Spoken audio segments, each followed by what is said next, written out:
That Sunday evening, the disciples were meeting behind locked doors because they were afraid of the Jewish leaders. Suddenly, Jesus was standing there among them. "Peace be with you," he said. As he spoke, he showed them the wounds in his hands and his side. They were filled with joy when they saw the Lord. Again he said, "Peace be with you. As the Father has sent me, so I am sending you." Then he breathed on them and said, "Receive the Holy Spirit. If you forgive anyone's sins, they are forgiven. If you do not forgive them, they are not forgiven." One of the disciples, Thomas, nicknamed the twin, was not with the others when Jesus came. They told him, "We have seen the Lord." But he replied, "I won't believe it unless I see the nail wounds in his hands, put my fingers into them, and place my hand into the wound in his side." 8 days later, the disciples were together again, and this time Thomas was with them. The doors were locked, but suddenly, as before, Jesus was standing among them. "Peace be with you," he said. Then he said to Thomas, "Put your finger here and look at my hands. Put your hand into the wound in my side. Don't be faithless any longer. Believe." "My Lord and my God," Thomas exclaimed. Then Jesus told him, "You believe because you have seen me. Blessed are those who believe without seeing me." The disciples saw Jesus do many other miraculous signs, in addition to the ones recorded in this book. But these are written so that you may continue to believe that Jesus is the Messiah, the Son of God, and that by believing in him, you will have life by the power of his name. Good. Well, it is really good to be back with you. We've enjoyed a few days rest. We've had some time to reconnect with each other and just some space, which has been great. But it's fantastic to be able to be back with you. I wonder how you are doing. I wonder how you're feeling at this time. There's no one experience that all of us are going through in the same way with this, is there? And we know that there's lots of different paths that each of us is taking through social isolation and what's happening and all of that. But I've begun to notice some very big, broad generalizations, kind of landscapes, I suppose, that lots of us end up being in. And I just want to share some thoughts about those with you now. 3 states, 3 landscapes I think lots of us regularly find ourselves in, and they're these. Lots of us are actually really busy. Those of us that are key workers are finding high pressure at work and very changing situations that we've got to respond to quickly. Those of us that have got kids at home and are trying to do the homeschooling thing, or maybe are looking after some people at home that are requiring a lot of attention. Lots of us are incredibly busy, having to be active and proactive at this time, making plans. There's been some really exciting and interesting developments locally as volunteer groups and churches and charities make plans so that we can care for our neighbours. Lots of us finding ourselves far more busy, I think, than we expected to be at this time. But at the same time as that, some of us are finding ourselves withdrawn, not choosing to withdraw, not being deliberate in that sense, but almost being kind of taken and put on the shelf for a period of time, feeling withdrawn, particularly if you're living on your own or there's just a couple of you at home. Perhaps you've got adult kids or haven't got kids. Perhaps your job is now a work from home job.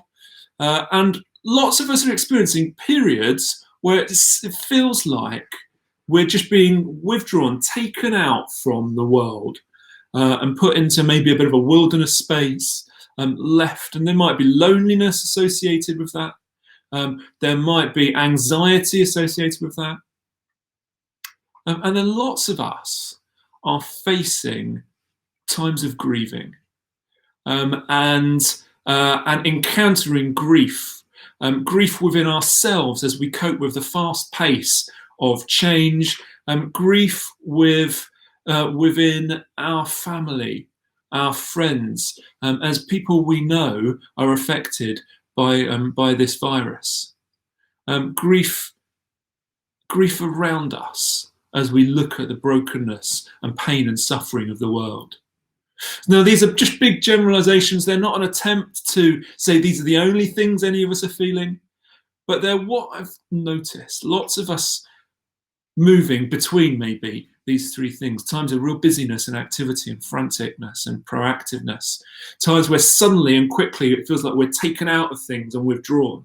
And times when grief comes and perhaps even overwhelms us. Perhaps kind of just sweeps us away.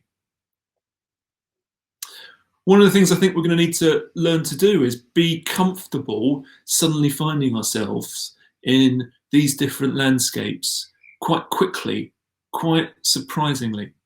Another thing we're going to need to learn to do is to walk alongside others, be close to others as they go through something, an experience very different to us. We might be busy and yet have a friend who's feeling completely isolated. We might be enjoying a time of rest and yet know people in the depths of grief. And care and love means that we'll need to learn how to enter into and walk alongside other people's experiences, even as we're honest and open about ourselves. Because there's no one journey through all this.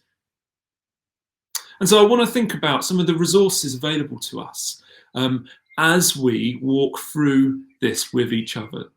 And particularly reflect on some of these resurrection stories that we are looking at and sharing and exploring. So last week, yes, bring it in. Wow, did you see that transition there? That was amazing. Yeah. Last week, we encountered Mary in the garden, didn't we? And we were with her and her friends as they went to mourn the Jesus that they hadn't had time to fully bury. And we encountered and stood with her in her grief, and we saw how Jesus was really gentle and loving in the way he revealed his resurrection power to those who were grieving. He doesn't rush in. There's no kind of ta-da for them and overwhelming experience. They come and they find that the grave's empty. And then they discover angels. Now, to be fair, that probably was a bit overwhelming. But there's space for them to work it out. Jesus doesn't give them the whole information all at once. He leads them, but allows space. And then Jesus finally meets Mary in the garden and comforts her as they meet. The times of grief that I have walked through in my life, I've been tremendously grateful for the people who haven't wanted to overwhelm me with good news, tell me that God's got a plan for it all, that it's all going to be okay, but instead have come into my place of grief and helped me create space to spot Jesus, to see what he might be doing. In the place of grief, Jesus accompanies his followers, but allows them to discover for themselves hope and life. Next week, we will look at the disciples on the road going to Emmaus. A journey is a busy time. One of the other stories of resurrection talks of Peter and some of the others getting up and saying, forget all this, we're going fishing, and throwing themselves into busyness, into proactivity. And for those people, Jesus meets them in a different way.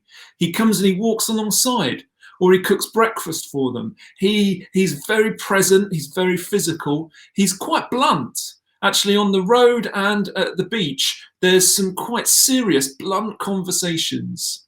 Jesus enters into the busyness, gets to the point quickly, and deals with things that need to happen. If you are particularly finding yourself busy or rushed. It might be that digging into the Road to Emmaus resurrection story and the story of Peter going fishing and meeting Jesus just after this one at the end of John's Gospel, the resources that could help you work out how to follow Jesus faithfully, how to work out your calling and purpose as you carry on with the busyness of life. But today's story particularly focuses on the disciples as they're withdrawn. And so that's what I just want to kind of zoom in on for a moment or two together. We're told in John 21 that the doors were locked because the followers of Jesus were afraid. This is the evening of the morning where Jesus has first appeared to Mary. So the rumours have come back that maybe he's alive. But as yet, there's not been an encounter. And so the disciples are huddled together, afraid, withdrawn. The doors are locked. And into that place, suddenly, is Jesus. And Jesus interacts with those that are hidden away and gives them three things. First of all, he gives them his presence. He arrives, he appears in his fully resurrected bodily form and spends time with his friends. He breathes on them and says, receive the Holy Spirit. And in that very intimate, close, right up in your face moment, they are filled with Jesus's presence. And Jesus' presence brings to them peace. They are hidden away in a locked room, withdrawn and scared, and Jesus says, peace be with you. And then Jesus' presence brings them power. He says to them in this locked room, disciples, if you forgive anyone, their sins will be forgiven. You get to do what up until this point only the Father and Jesus has been able to do. If you forgive someone, their sins will be forgiven. He gives them power. The next few weeks, they're going to have lots of encounters with Jesus in secret, not public places, withdrawn places where he's going to continue to give them his presence and his peace and his power. And he's going to say to them, wait, stay, draw in for a bit, because when the Holy Spirit comes, you're going to have power and it's going to go everywhere. You'll be my witnesses in Jerusalem, Judea, Samaria, and the ends of the world. To those who are locked away, withdrawn, Jesus comes and offers his presence. And my sense is, to all of us, he comes and offers that as well.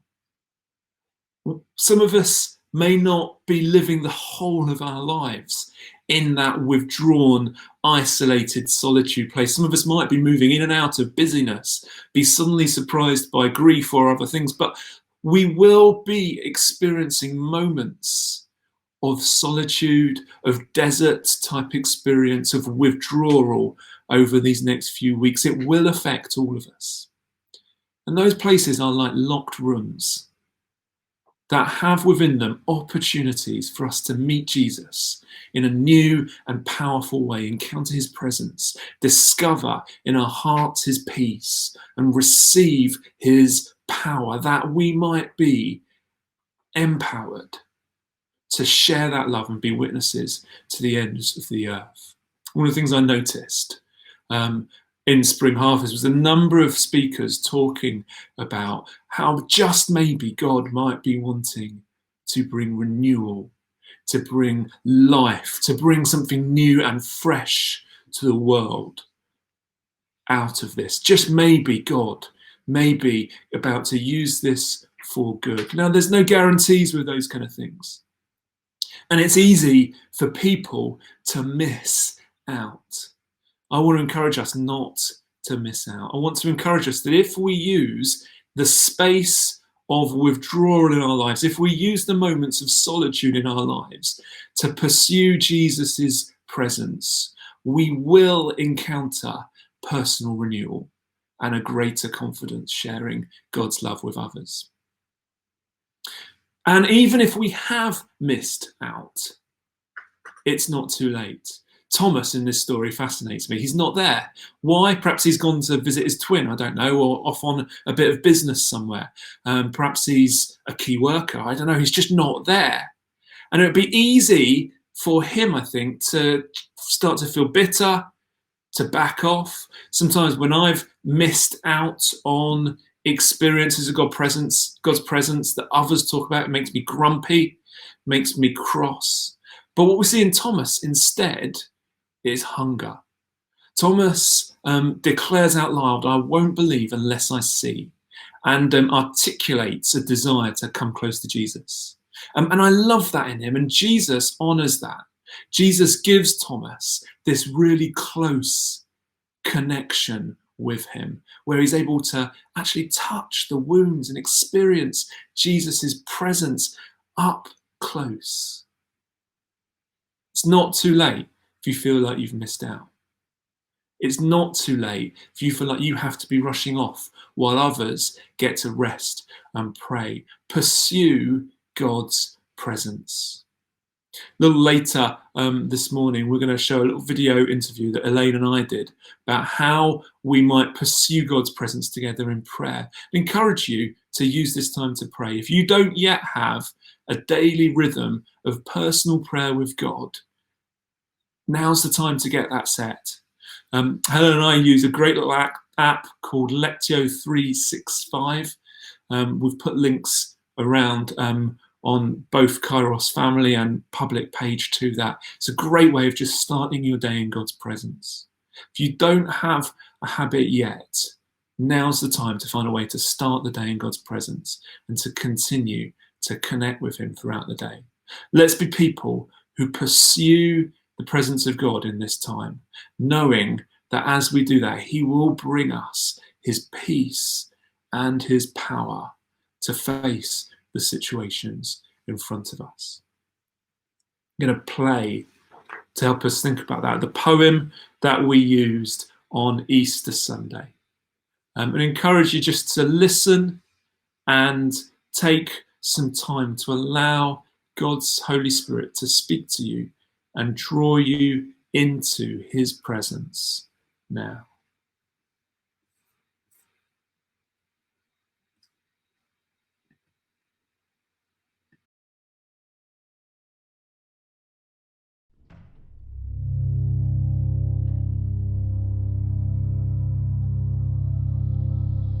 Jesus in the garden, newly risen from the dead, who stood by weeping Mary, and who heard the words she said, as if you were the gardener, till at last your shepherd's voice called her Mary, and with one word gave her reason to rejoice. Jesus in the garden, ever new, but still the same, help me recognize you in the speaking of my name.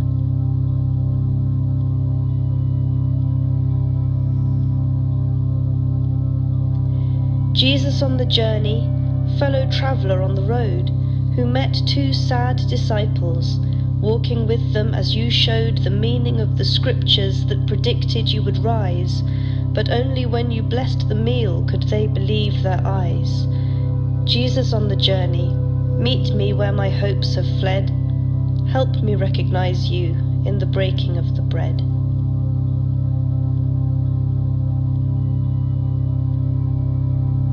Jesus in the locked room, breaking through despair and doubt, who comforted your friends when they had shut the whole world out, who came again for Thomas, and revealed your hands and side, so that he could touch and know you as alive, though you had died.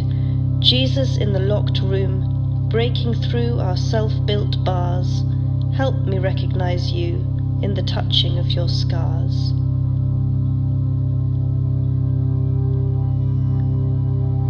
Jesus on the shoreline, cooking breakfast for your friends, who offered guilty Peter one more chance to make amends, who filled a net with fish for him, and helped him to recall the first catch that convinced him to respond to your first call. Jesus on the shoreline, know my best, Forgive my worst. Help me recognize you in the way I met you first.